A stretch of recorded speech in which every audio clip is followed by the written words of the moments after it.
of your might. The hand of the Lord with us. He has A reading from the letter of St. Paul to the Ephesians. Brothers and sisters, I, a prisoner for the Lord, urge you to live in a manner worthy of the call you have received, with all humility, the word of the Lord.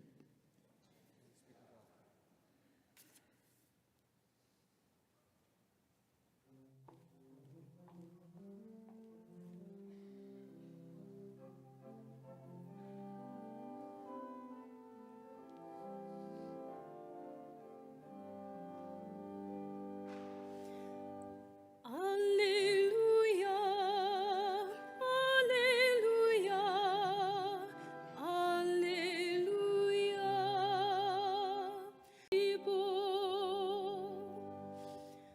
Alleluia, alleluia,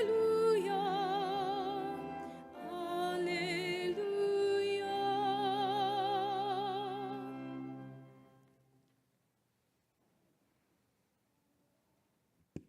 The Lord be with you. A reading from the Holy Gospel according to John. Jesus went across the Sea of Galilee. A large crowd followed him because they saw the signs he was performing on the sick. Jesus went up on the mountain, and there he sat down with his disciples. The Jewish feast of Passover was near when Jesus raised his eyes and saw that a large crowd was coming to him. He said to Philip, "Where can we buy enough food for them to eat?" He said this to test him, because he himself knew what he was going to do. Philip answered him, 200 days' wages worth of food would not be enough for each of them to have a little. One of his disciples, Andrew, the brother of Simon Peter, said to him, "There is a boy here who has 5 barley loaves and 2 fish. But what good are these for so many?" Jesus said, "Have the people recline." Now there was a great deal of grass in that place. So the men reclined, about 5,000 in number. Then Jesus took the loaves, gave thanks, and distributed them to those who were reclining, and also as much of the fish as they wanted. When they had they fill, he said to his disciples, "Gather the fragments left over, so that nothing will be wasted." So they collected them and filled 12 wicker baskets with fragments from the 5 barley loaves that had been more than they could eat. When the people saw the sign he had done, they said, "This is truly the prophet, the one who is to come into the world." Since Jesus knew that they were going to come and carry him off to make him king, he withdrew again to the mountain alone. The Gospel of the Lord.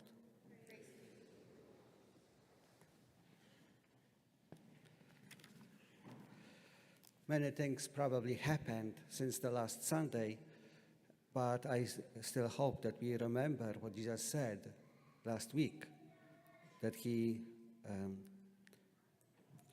announced that he knows his sheep. He knows each and every one of us. And of course, this is true. This is for us especially important to remember.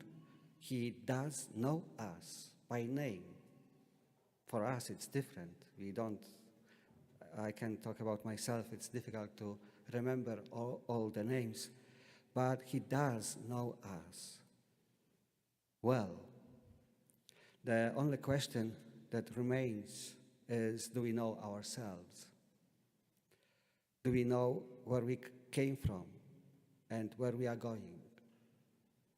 There are many, if we think about it, if we open the Bible, there are many questions in the Bible in which God encourages us to realize our true identity and our current situation. The first question, for example, we all remember, is God's question addressed to our first parent. Where are you, Adam? Where are you?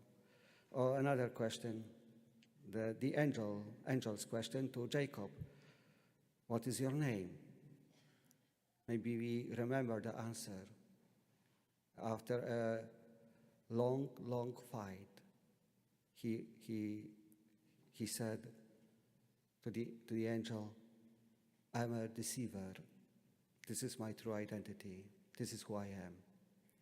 Today we heard the question, another question, where can we buy enough food? We need to realize that the question from the story is very important, was very important, but it's still even more important for us today. It spoke very powerfully to the early church, and it's interesting, is the only one recounted in all the Gospels. John called this event presented to us in the Gospel as a sign and invites us to discover a profound meaning of it from the very special perspective of faith. In John's picture, the apostles seem to be totally lost. Powerful, great apostles of Jesus, the 12, are totally lost. They do not know how to solve this most important problem. The situation seems to be for them beyond their abilities to figure it out. It seems that to feed the people, they are either supposed to have enough money or more resources, but they did not. The apostles not only did not have enough money to pay for bread, but they also had no one to turn to provide such a large amount of bread. So we can summarize it, double impossibility.